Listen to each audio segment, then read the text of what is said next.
मित्रों, एक बार फिर हाजिर हूं एक नई कहानी पड़ाव लेकर। यह कहानी मैंने अप्रैल 2006 में लिखी थी। प्रस्तुत है, वाचन कर रहा हूं कहानी पड़ाव। रात अब चढ़ने लगी थी। डॉक्टर भारद्वाज ने सोने से पूर्व उड़ती उड़ती निगाह बैठक की दीवार पर लगी क्लॉक पर डाली। 11:15 बजे थे। उन्होंने गहरी सांस ली एवं सीढ़ियां चढ़कर प्रथम तल पर स्थित बेडरूम में आ गए। बेडरूम में आकर उन्होंने खिड़की खोली तो ठंडी एवं भीगी हवाओं के झोंकों ने उन्हें सुकून दिया। दिन भर के काम से इंसान थक ही जाता है। डबल बेड पर बैठने के पूर्व उन्होंने सिर के पीछे 2 तकिए लगाए, बेड के ऊपर लगे लैंप को ऑन किया एवं एक उपन्यास पढ़ने में तल्लीन हो गए। सोने के पहले पढ़ना उनकी वर्षों पुरानी आदत थी। खिड़की से बाहर सब कुछ साफ नजर आता था। सितंबर अभी लगा ही था। वैसे तो ये दिन बारिश के अंतिम दिन होते हैं, पर इन दिनों मौसम जाते जाते फिर रंगत बता रहा था। अभी कुछ समय पहले तेज बारिश होकर थमी थी, लेकिन आसमान अभी भी घने काले मेघों से आच्छादित था। त्रयोदशी का चांद इन्हीं बादलों के पीछे लुका छुपी करते कभी कभी ऐसे प्रकट हो जाता जैसे कोई शातिर चोर तमाम प्रयासों के बावजूद दृष्टिगोचर हो जाता है। डॉक्टर भारद्वाज ने 2 घंटे पहले ही अपना क्लिनिक बंद किया था। उनका क्लिनिक घर के आगे ही बने एक कमरे में था। वृद्धावस्था में घर के बाहर यहाँ वहाँ जाना उन्हें नागवार लगता।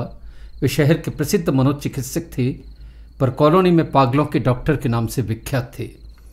वैसे वे नित्य 8 बजे तक अपना क्लिनिक बंद कर देते, पर आज मरीज इतने ज़्यादा थे कि 9 बज गए। मनुष्य ने इतनी वैज्ञानिक प्रगति कर ली, चिकित्सा जगत में चमत्कारिक आयाम छू लिए, लेकिन आज भी रोगी कम नहीं हुए। विशेषतः मनोरोगियों की संख्या तो अहिर्निश बढ़ती जा रही है। सुख के तमाम साधन जुटाने के बावजूद न जाने क्यों मनुष्य का मन पहले से अधिक क्लांत एवं अवसादग्रस्त है। वह ज्यों ज्यों भौतिक सुखों के शिखर पर चढ़ता जाता है, उसका मानसिक मनोगत सुख उतनी ही गहरी खाई में गिरता चला जाता है। आश्चर्य है, ये पागल बदहवास मनुष्य फिर भी बाज नहीं आ रहा। अगले क्षण की खबर नहीं, पर सामान 100 वर्षों का जुटाने में लगा है। डॉक्टर भारद्वाज इन दिनों घर में अकेले थे। पत्नी उर्मिला अमेरिका प्रवास पर बेटी के घर थी। जाना तो वे भी चाहते थे। बिटिया ने आग्रह भी कम नहीं किया था, पर अगले दिनों होने वाली कुछ महत्वपूर्ण गोष्ठियों में उन्हें उद्बोधन देना था, अतः टाल गए।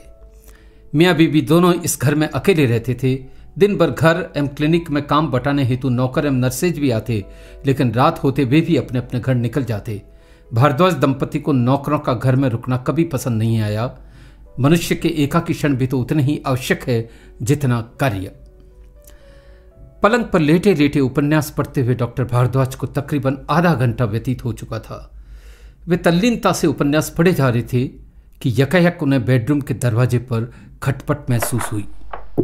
उन्होंने आंख उठाकर उस ओर देखा, कुछ भी नहीं था। शायद हवा के झोंकों से दरवाजा थोड़ा और खुल गया होगा। रोज वे दरवाजे पर चिटकनी लगाते, पर इन दिनों अकेले होने से ऐसा करना आवश्यक नहीं समझते। वे पुनः उपन्यास पढ़ने में तल्लीन हो गए। कुछ समय पश्चात उन्होंने उपन्यास पास ही रखी टेबल पर रखा, लैंप ऑफ किया एवं पांव में पड़ी चादर को मुंह तक खींचकर सो गए। सोने के पूर्व उर्मिला की यादें उनकी आंखों में तैरने लगी। जीवन अब उसी के भरोसे तो कट रहा था। उन्हें रिटायर हुए 5 वर्ष हुए। अब वे 65 वर्ष के थे। उर्मिला 60 के पार। मनुष्य वृद्धावस्था में अपनों को ज्यादा तकता है। पति बूढ़ा हो जाए, पर उसका दर्द तो पत्नी की बाजुओं में ही चैन पाता है। परिवार मनुष्य के सुकून एवं शांति की अहम कड़ी है। अपनों से दूर होकर मनुष्य अपनों के लिए कितना विकल हो उठता है। पास हो तो गांठता नहीं, दूर हो तो मिमियाने लगता है। बाहर बादल अब भी गड़गड़ा रहे थे। बारिश के दिनों में रातों की नीरवता एवं निस्तब्धता अन्य दिनों से अधिक होती है। झिंगुरों एवं रात के सन्नाटों की साई साई इसे और भयानक बना देती है। घरों के भीतर एवं बाहर एक गहरी खामोशी पसर जाती है। कभी कभी भौंकने वाले कुत्तों की आवाज ही इस खामोशी को तोड़ती है। डॉक्टर भारद्वाज अब उनींदे होने लगे थे। एक गहरी नींद उनकी आंखों में उतरने लगी थी। उर्मिला होती तो वे अब तक निश्चिंत सो जाते, लेकिन जैसा कि होता है, अकेला आदमी आधा सोता एवं आधा जागता है। वैसे आध्यात्मिक स्तर पर तो मनुष्य की अवस्था ताउम्र रहती है, लेकिन लौकिक एवं दैनिक स्तर पर अकेला व्यक्ति अधिक सजग अधिक सावधान होता है। मनुष्य के समस्त कपोल कल्पित भय अकेलेपन में अंधेरे में ही अपना चेहरा दिखाते हैं। इस बार दरवाजे पर आहट हुई तो डॉक्टर चौंके। उन्हें लगा जैसे कोई दरवाजा खोलकर भीतर आ रहा है। हालांकि अंधेरा होने से आकृति स्पष्ट नहीं थी। यकायक उन्हें लगा वही आकृति दबे पांव चलकर कोने में रखी अलमारी के पास आकर खड़ी हो गई है। उन्होंने अधखुली आंखों से पुनः देखने का प्रयास किया। उनका शक सही था, कोई तो था जो अलमारी के पास खड़ा था। भय के मारे उन्होंने दोनों आंखें बंद कर ली ताकि कोई हो तो भी उसे यह एहसास न हो कि वह जग रहे हैं। वे बिना हिले डुले लेटे रहे। इन दिनों अखबार में अक्सर पढ़ने को मिलता कि रातों में अकेले वृद्ध आदमी के घरों में चोर घुस जाते हैं एवं उन्हें मारकर सामान लूट लेते हैं। इस विचार के आते ही डॉक्टर भारद्वाज पीपल के पत्ते की तरह कांपने लगे। ये कयामत के क्षण थे। अगर वे जग जाते तो मौत तय थी एवं सोते रहे तो चोरी। दो भयानक विकल्पों के बीच उन्होंने चोरी को ही बेहतर समझा। वे जागकर भी आंखें मूंदे पड़े रहे। डॉक्टर भारद्वाज का मुख सूखने लगा। उन्होंने कल्पना भी न की थी कि ऐसी भयानक एवं खौफनाक रात से रूबरू होना पड़ेगा। कमरे में एक भयानक चुप्पी पसर गई थी। इसी उधेड़ बुन में समय बीतता जा रहा था। उर्मिला के बेशकीमती जेवर अलमारी में रखे थे। जाने के कुछ दिन पहले उसने कहा भी था कि इन्हें लॉकर में रखाएं, पर उन्हें फुर्सत हो तो। डॉक्टर भारद्वाज किम कर्तव्य विमूढ़ लेटे पड़े थे। विचारों के बाउंडर ने उनके विवेक को पूर्णतः अवरुद्ध कर लिया था। कुछ देर पश्चात उन्होंने सांस कर एक आंख हल्की सी खोली तो देखा एक व्यक्ति टॉर्च हाथ में लिए अलमारी से सामान निकाल रहा था। उसने एक दो बार क्षण भर के लिए टॉर्च लगाई तो यह तय हो गया कि चोर सामने खड़ा था। डॉक्टर साहब के हाथ पांव फूल गए। सांप छुछंदर की तरह न निगलते बनता था न उगलते। यकायक कमरे में एक चीख गूंजी। ओह! एम सामने खड़ा व्यक्ति दम से नीचे गिर पड़ा। अब डॉक्टर भारद्वाज के पास कोई विकल्प नहीं था। अत्यधिक भयानक स्थितियों में कई बार मनुष्य का साहस दूना हो जाता है। डॉक्टर भारद्वाज ने हाथ ऊपर कर लैंप लगाया तो सामने का दृश्य देखकर उनकी आंखें फैल गई। एक मोटा तगड़ा अधेड़ उम्र का व्यक्ति औंधा गिरा पड़ा था। उसके हाथ में उर्मिला के जेवर थे। वह बार बार उठकर भागने की कोशिश कर रहा था, लेकिन हर बार निढाल होकर लुढ़क जाता। उसकी उम्र 40 के पार होगी। मुंह पर खिचड़ी दाढ़ी थी, ऊपर काला बनियान एवं नीचे काली पैंट पहने वह भयानक लग रहा था। शायद चोर रातों में काले कपड़े पहनकर इसीलिए निकलते हैं ताकि वे नजर न आए। डॉक्टर भारद्वाज ने क्षण भर में स्थिति का आकलन कर लिया। निसंदेह वह व्यक्ति उनके घर में चोरी की नीयत से ही घुसा था। चोरी कर भी ली थी, लेकिन भागने से पहले संभवतः टखना मुड़ने से गिर पड़ा एवं हड्डी में चोट आने से उठ नहीं पा रहा था। चोर को कमजोर स्थिति में देखकर डॉक्टर का साहस बढ़ने लगा। उन्होंने तीखी आंखों से उसकी ओर देखकर कहा, मेरे घर में चोरी करने की तुम्हारी हिम्मत कैसे हुई? मैं अभी पुलिस को बुलाता हूं। कहते कहते वे हाँफने लगे। उनकी अवस्था सर चढ़कर बोलने लगी। डॉक्टर साहब ने गीदड़ भपकी देते हुए हाथ मोबाइल की तरफ बढ़ाया ही था कि चोर ने विद्युत गति से बैक पॉकेट से एक पिस्तौल निकाली एवं डॉक्टर की ओर इशारा करते हुए बोला, जरा भी होशियारी बताई तो गोली खोपड़ी के पार कर दूंगा। कहते कहते चोर ने तल्ख आंखों से डॉक्टर को देखा तो उनके प्राण सूख गए। डॉक्टर भारद्वाज का साहस क्षण भर में ध्वस्त हो गया। उनकी तीव्र बुद्धि ने क्षण भर में समझ लिया कि यहां दाल गलने वाली नहीं है। अब उन्होंने कूटनीति के अस्त्र का संधान किया। मुंह में मिश्री घोलकर बोले, अच्छा ये बताओ तुम कौन हो एवं यहां चोरी के इरादे से क्यों आए हो? शक्ल से तो भले घर के लगते हो। क्या तुम्हें पैसों की सख्त आवश्यकता आन पड़ी है? अंतिम वाक्य पूरा करते करते शब्द डॉक्टर के गले में अटक गए। मैं चोर हूं एवं चोरी मेरा पेशा है। हम पीढ़ियों से चोरी करते आ रहे हैं। चोर ने पूरे साहस से उत्तर दिया।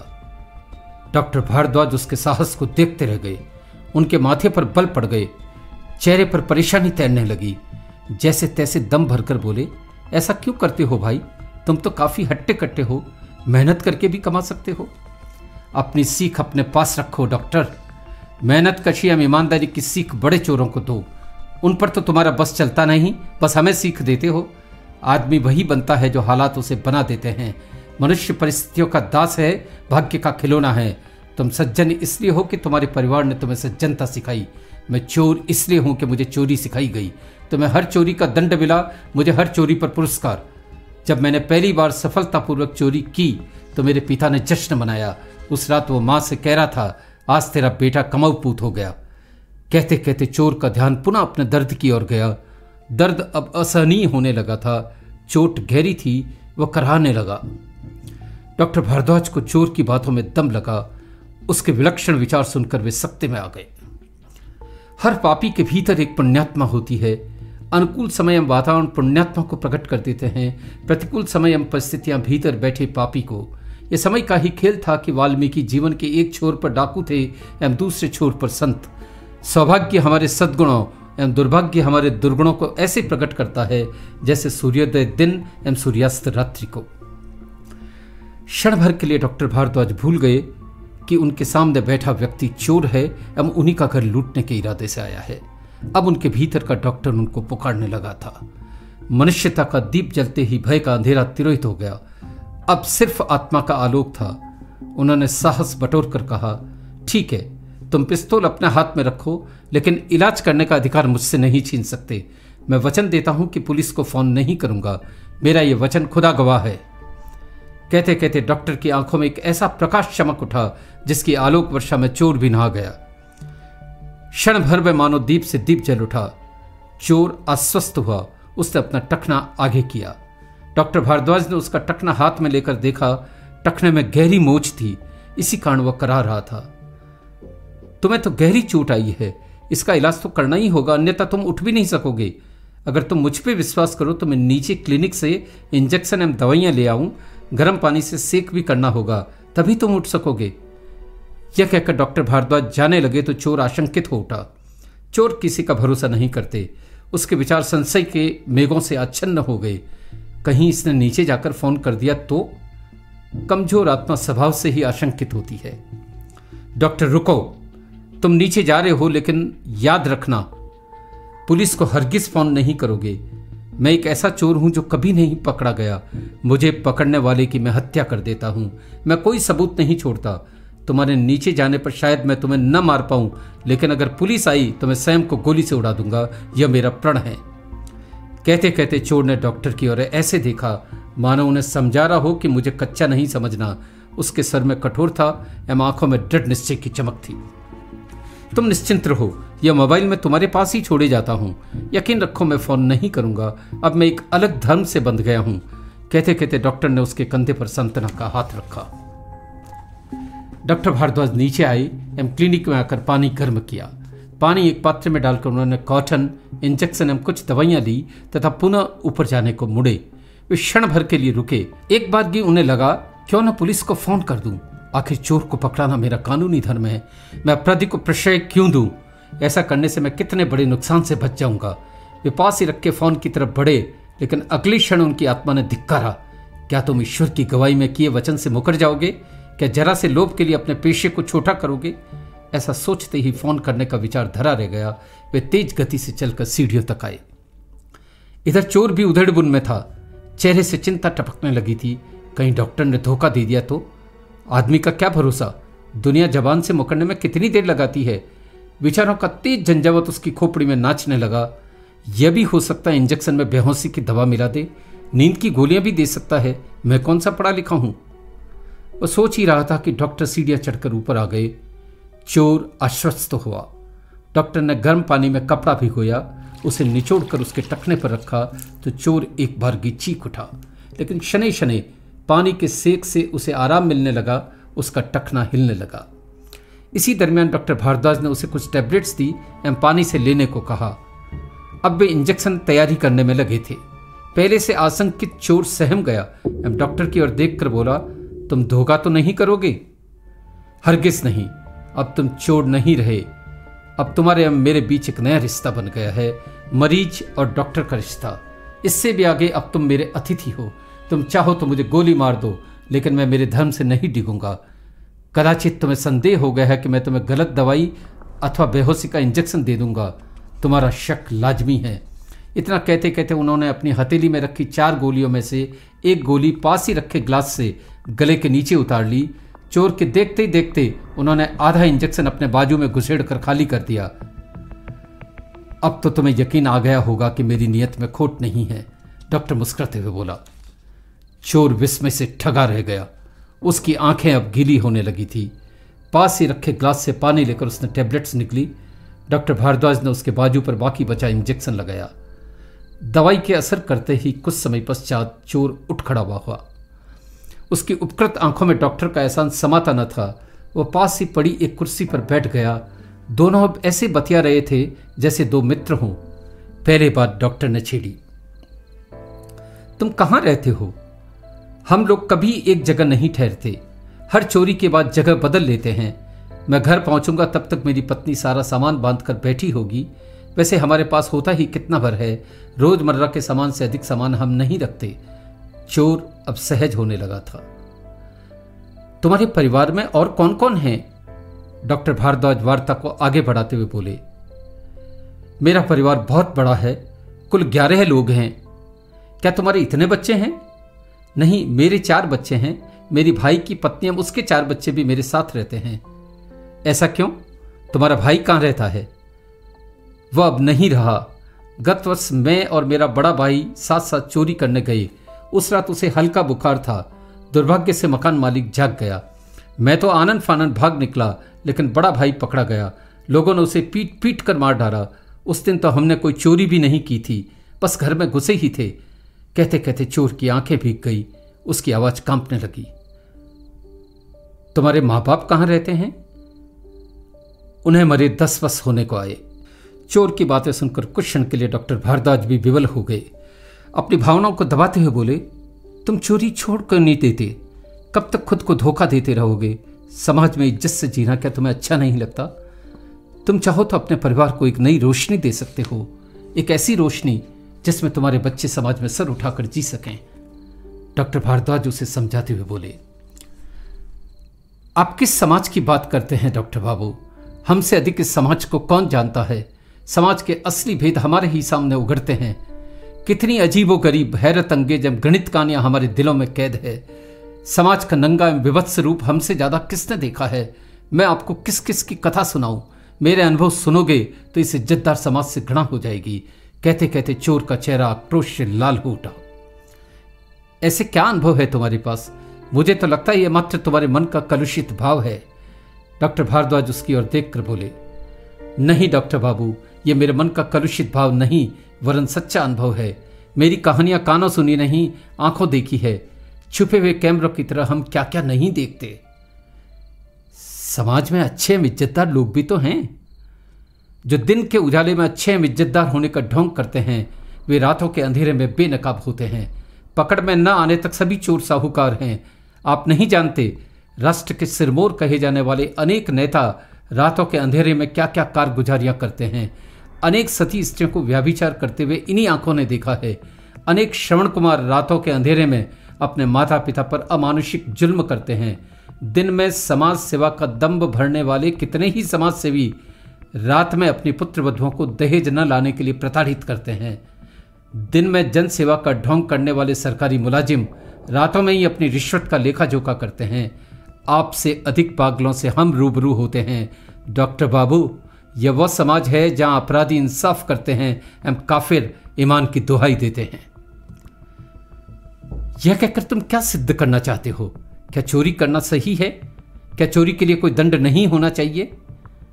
डॉक्टर भारद्वाज गंभीर होकर बोले, अवश्य होना चाहिए, लेकिन उन लोगों को आप एवं आपका समाज क्या दंड देगा जो मुखौटों में छिपे हुए असली चोर एवं ठग हैं, जिन्होंने इंसानियत को नंगा कर दिया है, जो दिन में मंचों से माला पहनते हैं एवं रातों में व्याभिचार का खुला खेल खेलते हैं। एक छोटी सी चोरी के लिए मेरे भाई को पीट पीट कर मार डाला गया। क्या इनका हश्र उससे भी बुरा नहीं होना चाहिए?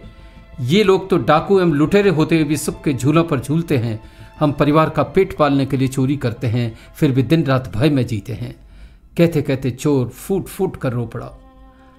डॉक्टर भारद्वाज चोर की गूढ़ बातें सुनकर दंग रह गए।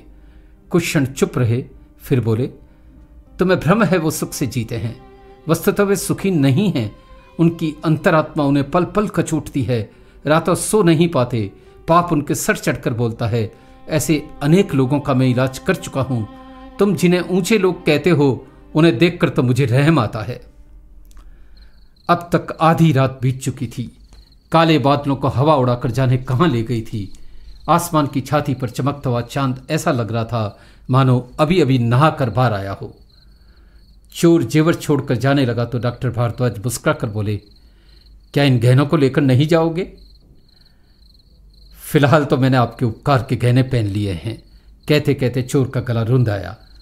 मीठी मीठी बातों से काम नहीं चलेगा, फीस तो तुम्हें देनी होगी। डॉक्टर के मस्तिष्क में अब एक नया विचार मूर्त रूप लेने लगा था। कहिए, आप क्या चाहते हैं? पहले कॉल करो, अपनी बात पर कायम रहोगे। कॉल करता हूं। वादा करो कि अब कभी चोरी नहीं करोगे, अपने परिवार को इज्जत की रोटी खिलाओगे, वही रोटी जिसका आटा तुम्हारे पसीने से गूंधा गया हो। वचन देता हूं डॉक्टर साहब, और हां, यह चोर का वचन है। चोर मरकर भी वचन नहीं तोड़ते। कभी कभी कृतज्ञता इंसान से वह सब करवा देती है जिसे वह वर्षों प्रयास करके भी नहीं कर पाता। चोर जाने लगा तो डॉक्टर भारद्वाज ने उसे रोका। अपनी अलमारी खोली एवं उसमें रखे पतलून की जेब में हाथ डालकर 1 लाख रुपए निकाले। चोर के हाथ में देते हुए बोले, तुम कच्चे चोर हो, इस रकम को देखने से चूक गए, लेकिन अब तुम इसके सच्चे हकदार हो। मुझे अपना बड़ा भाई समझकर रख लो। यह रकम तुम्हें नई जिंदगी जीने में मदद करेगी। चोर कुछ देर और रुकता तो शायद फूट फूट कर रो पड़ता। पूरे 2 माह बाद आज वो चोरी करने निकला था। उसे क्या पता था चोरी छोड़नी पड़ जाएगी। रकम लेकर वह चुपचाप चला गया। आज वह कितना प्रसन्न, कितना हल्का महसूस कर रहा था। वर्षों सिर पर रखी पाप की गठरी जो उतर गई थी, आज उसकी चाल में एक नया अंदाज, नई लोच, नई मस्ती थी। हृदय में आशा का एक ऐसा सूर्य उग रहा था जिसके उजाले में अतीत का समस्त अंधकार विलीन हो चुका था। वह घर पहुंचा तो उसकी पत्नी मानो इंतजार ही कर रही थी। पूरा परिवार उसके पास ही खड़ा था। गठरियों में बंधा सामान भी वहीं पड़ा था। चोर चुपचाप आकर एक ऊंचे पत्थर पर बैठ गया। उसकी पत्नी पास आकर बोली, क्या माल हाथ लगा है? आज जितना माल तो पहले कभी हाथ नहीं लगा। कहते कहते उसने रुपये निकालकर पत्नी के हाथ में दिए। आगे कहाँ जाना है? वह चहक कर बोली, कहीं नहीं, यह अंतिम पड़ाव है। चोर ने उत्तर दिया। Thank you.